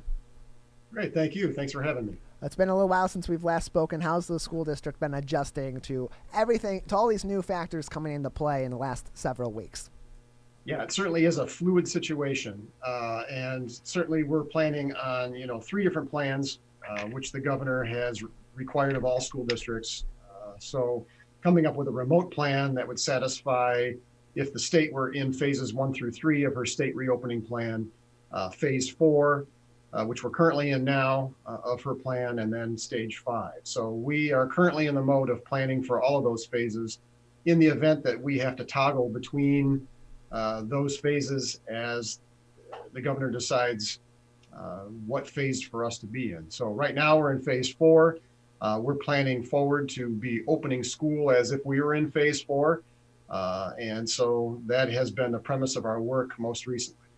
And what does that look like for students and families in Avondale schools going back to school in phase 4? Will it be partially virtual and partially in person? Will there be certain grades or certain schools that will be entirely in person? How is that going to work for these families? Sure. For us, our conversations have been in planning students coming back to school 5 days a week. Certainly our survey results from our community indicate a vast majority of parents want their students back in school because they need to get back to the workplace. We need schools to get back in session so the economy can get back on track, and we are working to that end. So for us, for Avondale, we are looking at right now at a 5-day-a-week protocol. It will look a little different. It will be majority with social distancing protocols in place, a lot of cohorting where we're keeping groups of students together and reducing the amount of transitions with students in hallways, to and from places in the school. So with cohort models, it will involve at the secondary level looking at some block type scheduling where students will be in a location longer in the day than they previously had been. Again, trying to reduce those transitions, keeping students together in cohorts, and again, abiding by social distancing guidelines. That will also affect lunch schedules and those types of things throughout the day. So we're working through that level of granularity right now. But our plan is certainly to accommodate families in having school as normal as possible on a 5-day-a-week schedule. We'll also be offering parents, the option for those that are not comfortable in having their students in school, the option to continue with a remote format. It will be a revised format of what we had done in the spring as far as remote learning goes. Certainly through that exercise, we've learned some things in terms of what to improve upon, and we're making those improvements. So that will be an option for families as well. So, so we're working on that, those two end continuums at the moment. Well, Dr. Schwartz, returning kids to the schools in the fall 5 days a week, it presents some potential issues because you can encourage students to maintain social distance and put measures in place to do so, but as much order as you can provide to kids, in many cases they're going to do their own thing, especially as you're going into the later years where they're making more independent decisions. And with thousands of kids potentially in the high school situation, how do you work to maintain that they keep the social distance and they are keeping safe distance from one another, and that crowding isn't an issue while having kids entirely in school 5 days a week? Sure. So with that becomes hallway protocols, looking at one-way directionality in hallways, similar to what supermarkets are doing, where there's a single line of travel within a particular hallway. Again, reducing the amount of time they're out of a classroom, so reducing transitions. So they're only transitioning a couple times a day versus, every hour, and also changing the lunch protocols, as well. So, are we going to eliminate students being together? No, and nowhere is that the case. But we are taking, measures to certainly reduce the ability for them to social distance, or the ability for them to not to social distance. So, is it going to be foolproof? nope, no plan is going to be anywhere. But you have to take, measures to reduce that. And of course, with mask wearing and things like that, we'll have policies and protocols that will be in place that will be enforcing, those types of protections as well. Dr. James Schwartz with us on the Oakland County Megacast. He is the superintendent of the Avondale School District. So as Avondale school students do return to school, and things happen, people get sick during the course of the school year, and maybe they have to take days off or they have to be out of school for certain periods of time. Is there flexibility in this plan for a student that is in school 5 days a week but is feeling under the weather and in an abundance of caution is staying home, that they're still able to learn potentially virtually so that they aren't getting behind on the days that they're not in the classroom? Absolutely. Yeah. And we would treat those on a case-by-case basis. So, if a student is in school and then for whatever circumstances may require them to go remote, we would make those accommodations accordingly. And for those that remain entirely virtual in their learning this coming year, how is that going to mirror what's being seen in the classrooms physically at these schools throughout the district? Are they going to be on the same track? Are there going to be dedicated teachers for virtual? Are they going to be able to get the same or maybe more attention potentially than those in the classroom as they're working through their work? So the remote learning will be, as I mentioned earlier, a little different from the spring in that it will contain asynchronous as well as synchronous learning. So there would be opportunities for direct instruction happening in real time on that platform. So keeping up in pace to the class, in-seated class as much as possible. Certainly that is the goal and that is the plan. So, again, it would be an enhanced type of a situation from what we were in last spring. Again, with remote learning, there will be accountability on the students. So it won't be just a pass-fail. It won't be just a credit, no credit scenario similar to what was in the spring. If folks are choosing to be remote, attendance will be taken, grades will be given, it will be a class, and then accountability will be there. So that also is different from where we were in the spring. So, but as far as keeping in sync with what concepts and what instruction is happening in seat versus out of seat, it will be, efforts will be that it will be very similar. So, Dr. Schwartz, in March when we went into this pandemic, there was such a sudden change from in-person learning to virtual learning. With all these plans in place, should we see a situation, a worst-case scenario in the fall where there is a second wave and a sudden transition has to be made once again, how better prepared now is Avondale schools, its students, and its families to adjust to that swift transition, an abrupt transition, than they were in March? I think we're much better prepared. As I said, we certainly learned from the situation we were in the spring that we were thrust in, and we were frankly in emergency mode at that point, and we were learning as we went. That was totally uncharted territory. No one's ever been there.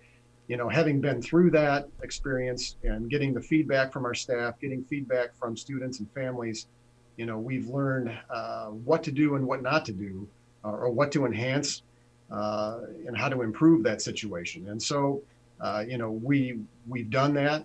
And if we need to toggle back to a phase 3 where everyone is remote and no one is in seat, we are much better able to adjust into that framework with, I'll say, more seamless and, with more, I'll say, quality than we had in the spring. We're still building up devices to furnish more technology to families in the event that we have to rapidly move back to a remote situation. We're not quite to a one-to-one yet, but we're moving in that direction. Once we get to that point, obviously, we would be able to pivot even faster if we were able to provide every student with their own device. We're getting there, but of course that's financially related, and so It's going to take some time for us to get to that point, but we're certainly moving in that direction. How much is the uncertainty with the budget dollars that are coming in a factor in making that adjustment? Oh, it's a big factor. We're looking at, a $700 per student cut ultimately, that is going to impact how fast we get to a one-to-one in technology. So, the ramifications of the economy is certainly impacting schools very negatively as we open the fall. Dr. Schwartz, where can families in the Avondale schools find more information on the plans for upcoming fall? Well, we will be, there's surveys that are going out currently that are to all of our families that will be highlighting some basic information about where we're at in our planning. And then that information and feedback that we get from families is going to be compiled and placed on our website.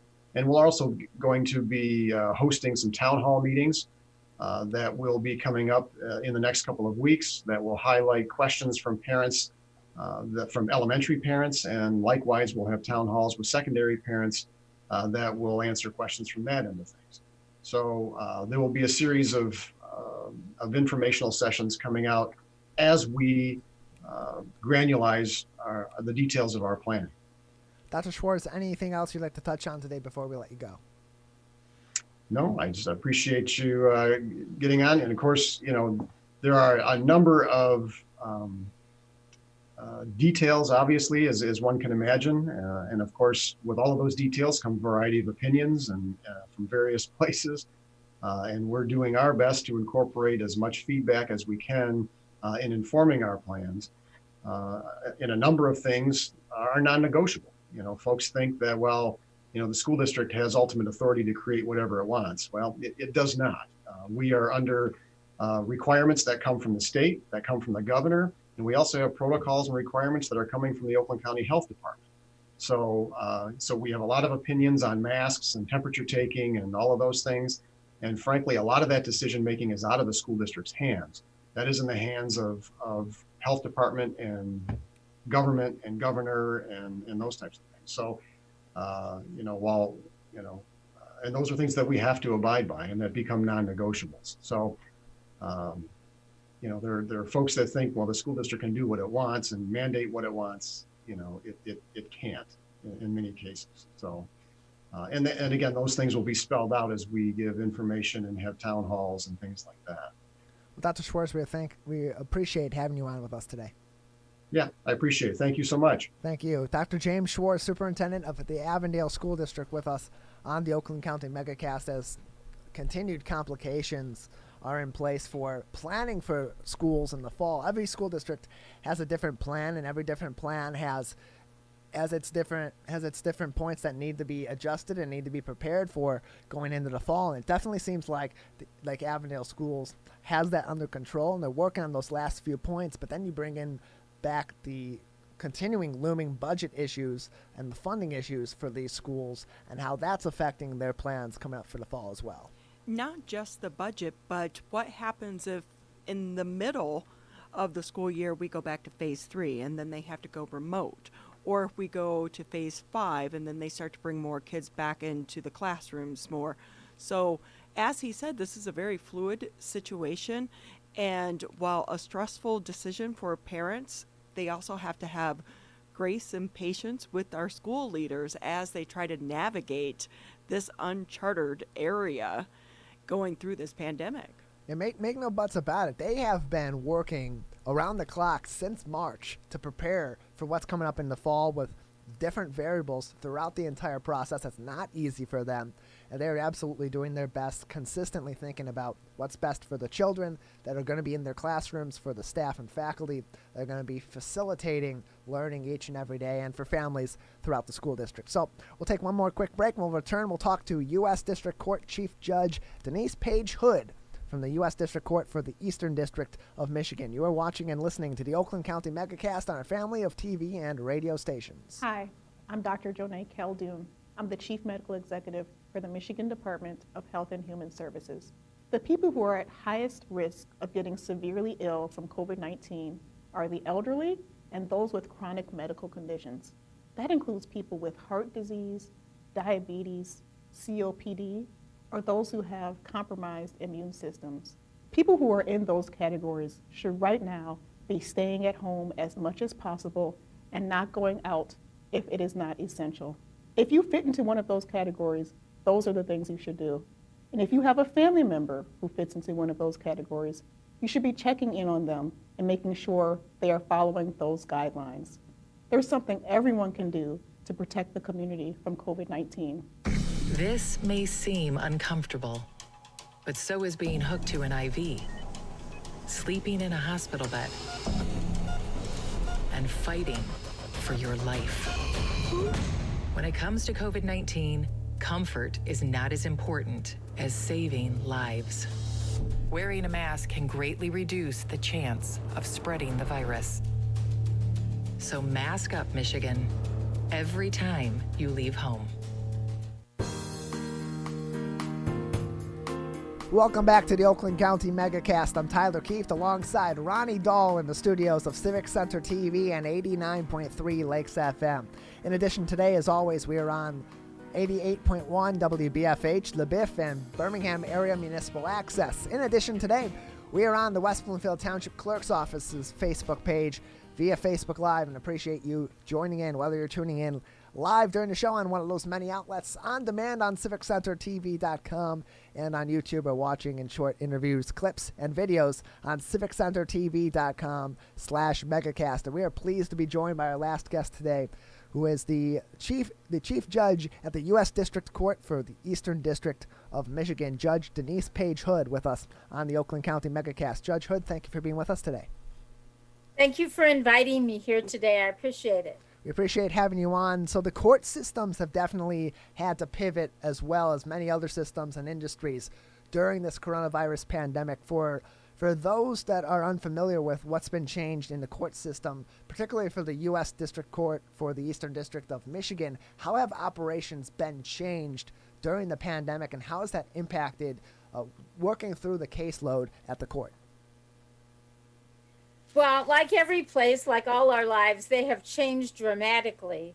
That means that they've been turned on their head, so to speak.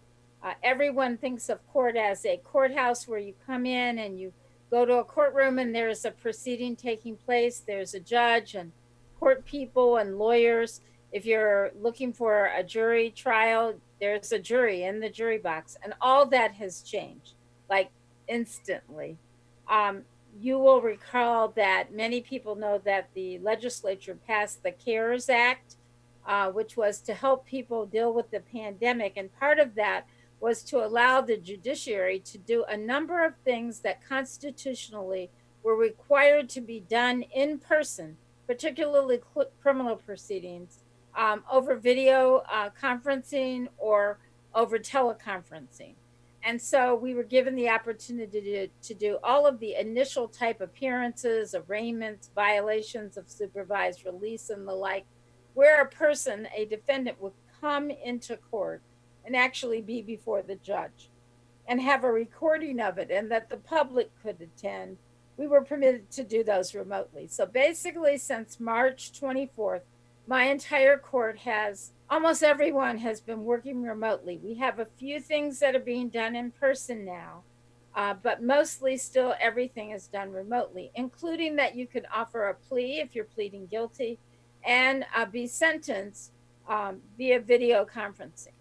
And due to the very hard work of our subcommittee on public access, led by our judges Berg and Roberts, and our IT department, Josh Mata, we have been able to also allow you to go to our website, find the proceeding you're interested in, click on it, and get information about how to look at it over Zoom, just like we're doing this.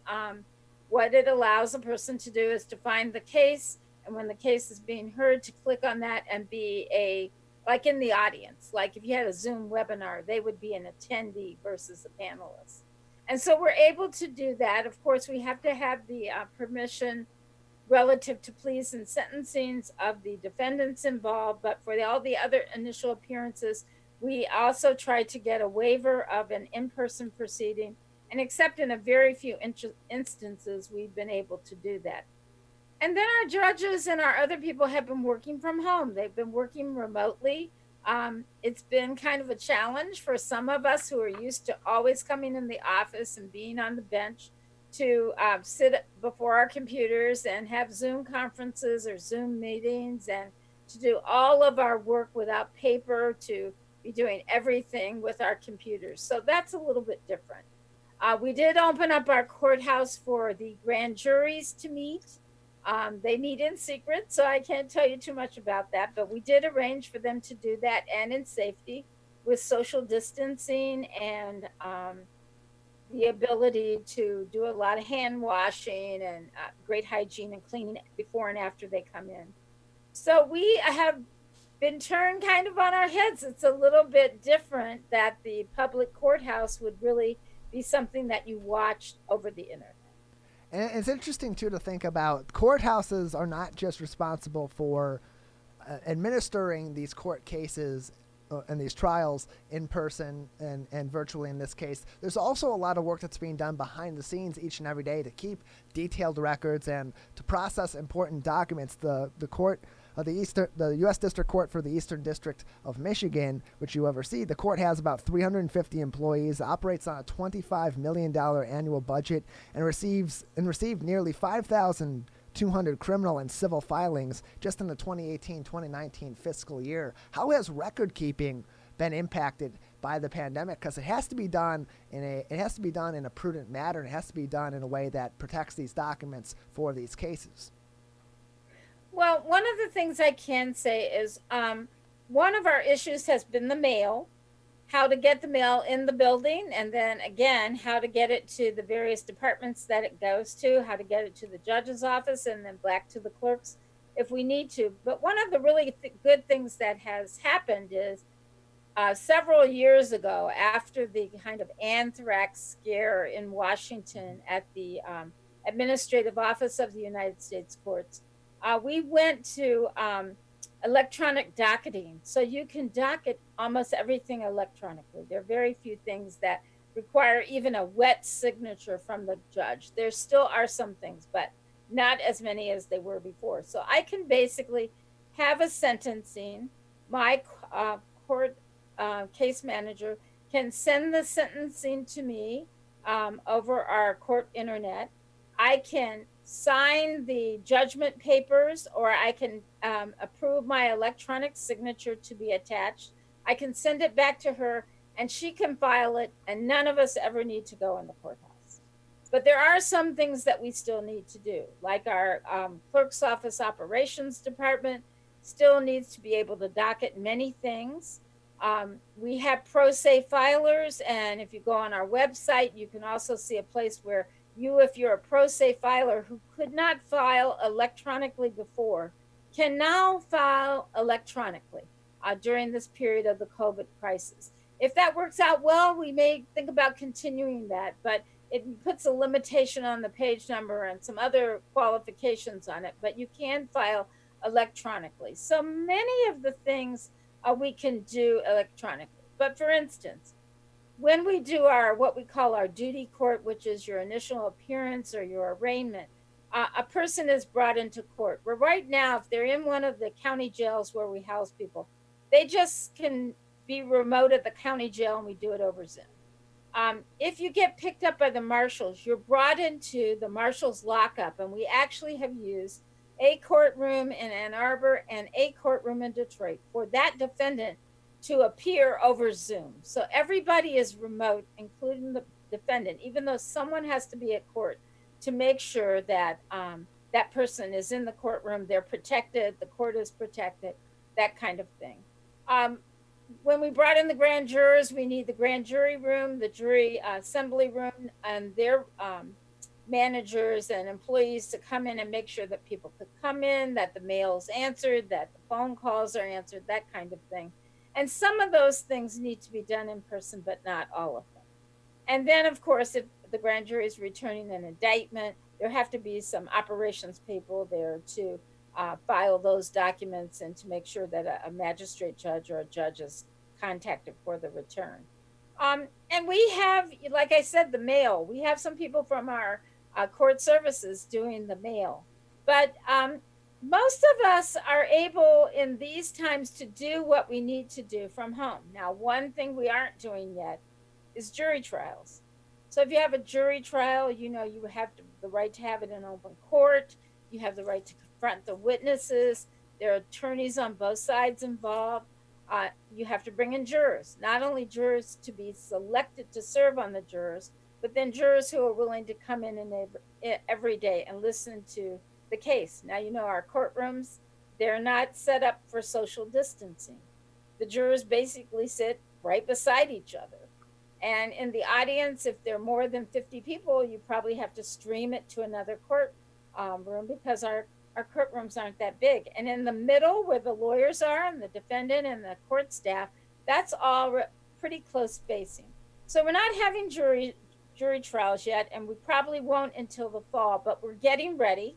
We're putting up the measuring for the initial plexiglass that we'll have to use in some of the areas. We're looking at how to social distance in a courtroom and where we would stream that live proceeding to, so that people who are interested, like the family of the defendant or the victim and the victim's families, could sit and listen to the trial as if they were in court. The Honorable Judge Denise Page Hood with us on the Oakland County Megacast. She is the Chief Judge of the U.S. District Court for the Eastern District of Michigan. And on the topic of these jury trials, of course, they're not going on right now. Have they been delayed? And does that create any sort of murky ground for these cases, being that people do have a right to a fair and an expedient trial? Yeah, that we not only have in federal court the constitutional protection to have a speedy trial, but also a statutory protection to have a speedy trial. And in my administrative orders, and if anyone's interested, they can go on our website and see all of the administrative orders that have been issued since March 24th, dealing with how court is going to take place. They're all there for the public to see. Just visit our website. But what I have determined in all of them is that under the CARES Act, because we weren't going to be able to have trials, I could waive the Speedy Trial Act and a defendant's right to a speedy trial because these are extraordinary circumstances and because it meets the ends of justice not to have a jury trial at this time. At this time, a jury trial in the setting that people are used to seeing a jury trial is just not safe for either court staff, the judges, or the community, including the jurors and the defendants, and including people who might be victims. And so it's just not safe right now. And because of that, I could waive your speedy trial. But when we get to a point that we can have a jury trial, we'll be looking at how should we prioritize them so people don't stay in custody longer than they need to stay in custody, that people aren't edging up toward what their sentencing guideline would be before they even have a trial, and to just have fairness and justice to protect the defendant's right to have a trial and to have their witnesses, the witnesses against them and their own witnesses, if they choose to, appear in court in a safe environment.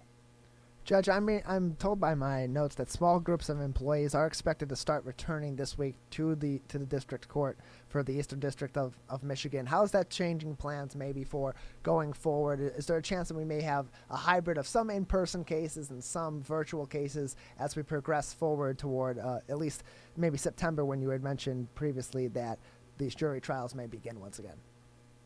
Well, we're doing the same kind of phasing that the governor has in place, except we have our own phases that are set out by the Administrative Office of the United States Court that have to do with what is the level of the COVID virus in your community and the service area that we provide for. And then also, have you done the things at court to protect the employees?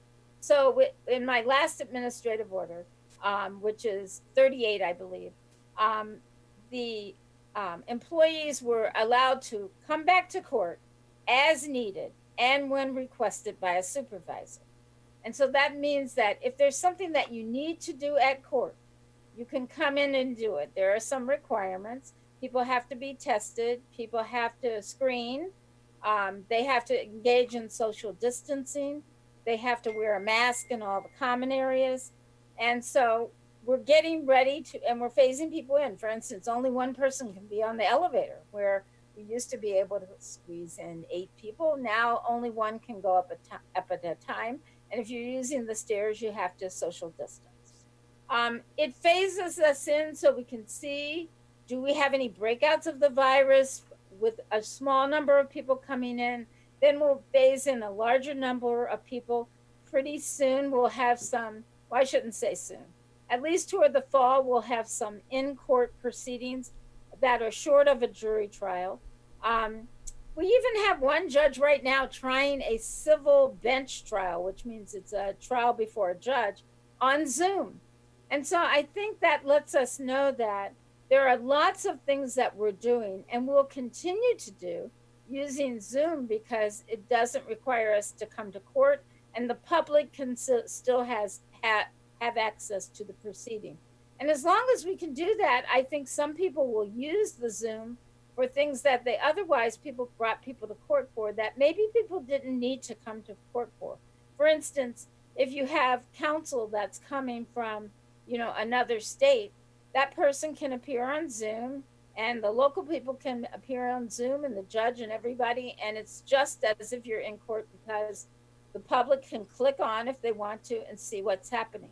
Now, some judges will choose to have everything in person because that's how they felt court should take place.